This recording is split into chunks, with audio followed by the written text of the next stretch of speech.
Ada seorang teman-teman sekalian, sedikit saya sisipkan kisah di sini, mengagetkan dunia kedokteran di Timur Tengah.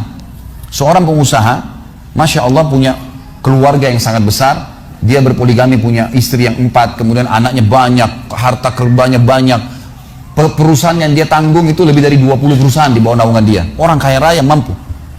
Subhanallah, satu waktu di umur 63 tahun dia datang periksa ke dokter, dia rasa nggak enak, sesak nafas. Waktu difoto di ronsen, tiba-tiba dokter yang foto itu kaget. Waktu selesai di ronsen, dia katakan, mana tadi pasien yang di ronsen? Mana pasien tadi? Pasien masih duduk di depan. Pastikan pasien ini cari di ruang kematian. Gak mungkin, secara ronsen sudah tidak bisa. Jantungnya tidak berdetak. Orangnya tidak berdetak jantungnya. Subhanallah, pada saat dicek ternyata tidak berdetak betul. Di tanah mana dokter ini tidak percaya, dia teriak, dia mengatakan ada orang mati baru di ronsen tapi bernafas, gitu kan. Dia panggil telepon teman-teman spesialisnya, kemudian ditelepon datang. Kemudian dikasihlah gambar tersebut kepada temannya mengatakan, mana jenazah ini?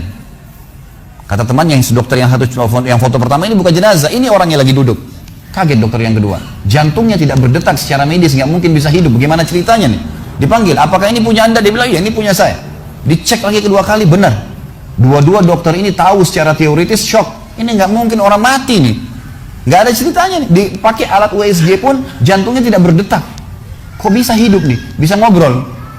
Telepon teman-temannya. Sampai dokter-dokter yang asli dari Jazirah Arab pun yang ada di Eropa, dokter spesialis pada datang keesokan harinya cek, nggak percaya kejadian ini. Dicek ternyata benar. Kemudian ditelusurin lah. Kira-kira bagaimana bisa orang ini masih bernafas, masih ngomong? Si pasien ini mengatakan, ada apa sebenarnya? Dia bilang, orang seperti anda nggak mungkin hidup, sudah mati. Lalu kata dia, apakah orang seperti saya, jantung tidak berdetak, bisa punya keluarga? Mereka bilang, mustahil. Dia bilang, saya punya istri, dan saya melayani mereka. Apakah orang seperti saya bisa bekerja? Dia bilang, mustahil. Saya menaungi 20 perusahaan saya. Semuanya bisa berjalan. Mereka nggak percaya. Sampai datang seorang dokter yang senior dari Jerman, datang khusus karena kasus masalah ini, diundang oleh dokter-dokter spesialis tadi, dicek, ditemukan ternyata teman-teman sekalian di bagian bawah jantungnya ada urat-urat saraf seperti terbuat, ya, seperti dibuat secara alami yang mengalirkan darah-darah tertentu sehingga ada pompa nafas di situ. Tidak ada di manusia lain, cuma di orang ini saja. Semua dokter mengatakan ini nggak masuk di akal, nggak ada manusia seperti ini di dunia. Jantungnya sudah tidak bergerak tapi masih bisa hidup karena dari rongga-rongga urat saraf yang keluar itu bisa masuk udara, oksigen, dan terpompa, akhirnya hidup dan hidupnya normal, gitu kan. Subhanallah, ini sesuatu keajaiban. Lalu kemudian ditanggapi oleh seorang syekh yang memang teman dekatnya orang ini, mengatakan, yang saya tahu, ini semua disampaikan dalam khutbah Jumat. Lalu dia mengatakan, yang saya tahu, orang ini tidak pernah ketinggalan puasa Senin Kamis, tidak pernah ketinggalan puasa Iyamul Bid, semua puasa sunnah dan wajib dijalankan, dan tidak pernah buka puasa sendiri, pasti buka puasa orang lain. Tidak ada kegiatan sosial, buat gali sumur, bangun masjid, bagi kitab Al-Quran, tidak pernah kecuali dia ada di situ. Walaupun andilnya tidak besar, tapi selalu ada. Orang tuanya selalu dibaktiin, selalu bersedekah, selalu kalau datang kepada saya diskusi tentang masalahnya orang. Ini ada tetangga saya punya masalah begini, bagaimana jalan keluarnya secara syariat, dan seterusnya. Hidupnya sibuk dengan ibadah kepada Allah Subhanahu Wa Taala. Allah ciptakan urat saraf khusus sehingga bisa terpompa, ya, udara masuk ke jantungnya. Tidak ada operasi. Ini yang dikatakan yaj'al min amri yusra, mudah, aneh, dokter nggak masuk di akalnya. Dan ini banyak orang, subhanallah, lupa dengan Allah Azza wa Jalla. Subuh besok insya Allah kita akan bahas lebih jauh masalah itu. Mereka tidak tahu kalau kekuatan Allah SWT. Sakit, dokter, dok, bagaimana saya bisa sembuh? Subhanallah. Sebelum pergi, akhi, ukhti, bilang, ya Allah, jadikan dokter ini penyebab saya sembuh. Sembuh insya Allah. Tapi kita tidak bergantung pada manusia. Kata Nabi SAW dalam hadis qudsi riwayat Bukhari, kata Allah Azza wa Jal, hai anak Adam, kalau kau menggantungkan nasibmu padaku, aku akan memenuhi semua kebutuhanmu. Tapi kalau kau menggantungkan nasibmu pada selain aku, maka aku akan biarkan kau dengan ketergantunganmu. Ya udah, terserah kamu. Tidak akan bisa ditolong, gitu kan? Tapi kalau Allah Azza wa Jal turun tangan, sudah berbeda ceritanya, teman-teman sekalian.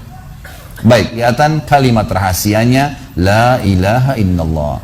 Gak ada yang menciptakan, mengurus, mengawasi, ya, mengontrol, memiliki dan memusnahkan kecuali Allah. Ini makna hakikatnya. Orang kalau faham makna ini, teman-teman sekalian, tidak akan pernah takut, bergantung, memohon kecuali kepada Allah. Saya kasih contoh. Seorang salaful ummah dari tabi'in pernah mengadakan perjalanan perniagaan dari Baghdad, ibu kota Irak, ke Damaskus, ibu kota Syria. Zaman dulu orang mengandalkan cahaya matahari. Gak ada penerangan kayak kita sekarang. Jadi orang kalau pagi jalan sampai menjelang terbenam matahari, mereka tinggal di situ, tunggu sampai besok, nginep, besok terbit matahari baru jalan lagi, karena mereka nggak ada penerangan. Orang ini kebetulan sebelum tiba di Damaskus, pas waktu maghrib, dia tiba di sebuah hutan. Hutan ini lebat, gelap, ya. Bayangkan kalau Anda di posisi ini gelap, di hutan sendirian, nggak ada orang-orang. Dan hutan ini liar, gelap sekali. Maka dia terpaksa nginap, tunggu besok, terbit matahari baru bisa jalan. Kalau dia keluar juga jadi kacau, kemana-mana jalannya, gitu kan.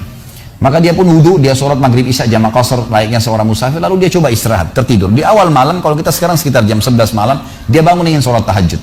Dia cerita tentang dirinya, ulama angkat kisah ini dalam buku-buku akidah tentang masalah hubungan seorang hamba dengan Allah Azza wa Jalla. Yang terjadi teman-teman sekalian, pada saat dia sholat, dia bilang, selesai saya 2 rakaat pertama, saya ingin berdiri ke rakaat tahajud selanjutnya. Tiba-tiba saja, di depan mata saya ada seekor harimau meraung dengan keras, siap menerkam saya. Dan kedengaran dari suara harimau dia kelaparan. Saya waktu itu berpikir, kalau saya lari, pasti saya bisa ditangkap oleh harimau ini. Dia lebih cepat, lebih kuat, gitu kan? Dan matanya lebih tajam. Apalagi ini lokasi memang tempat dia hidup. Saya tidak bisa buat apa-apa.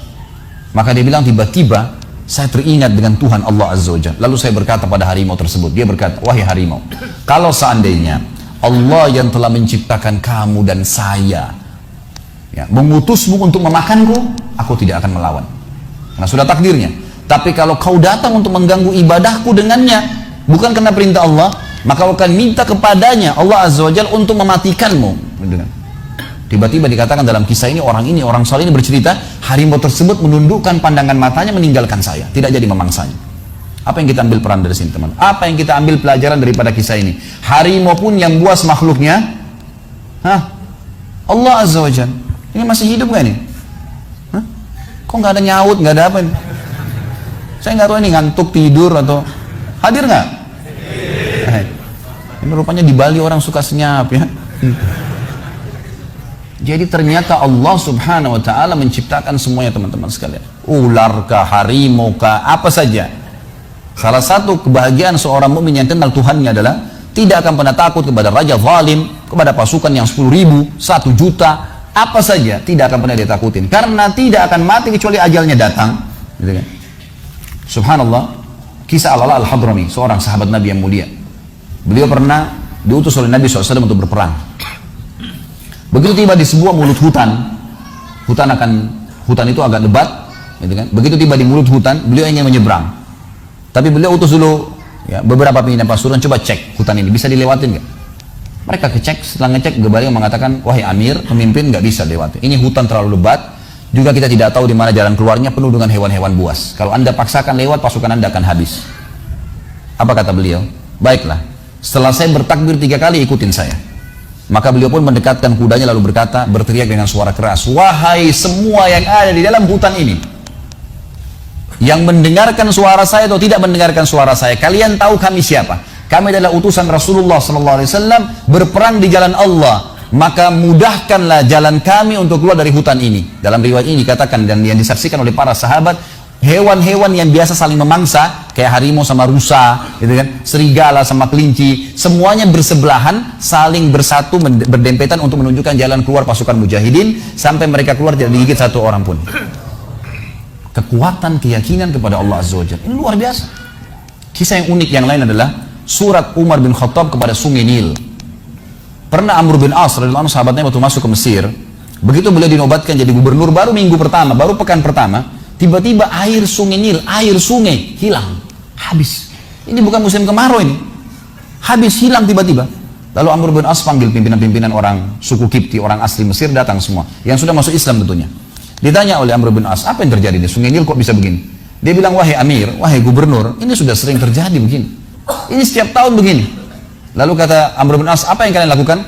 Kami selalu melempar tumbal, lempar sapi, lempar kambing, dan yang paling cepat airnya keluar kalau kami lempar tumbal anak gadis. Dari mulut sungai Nil dilempar ke bawah, diikat, begitu jatuh, kebentur kepalanya, keluar darah, begitu netes darah langsung keluar air.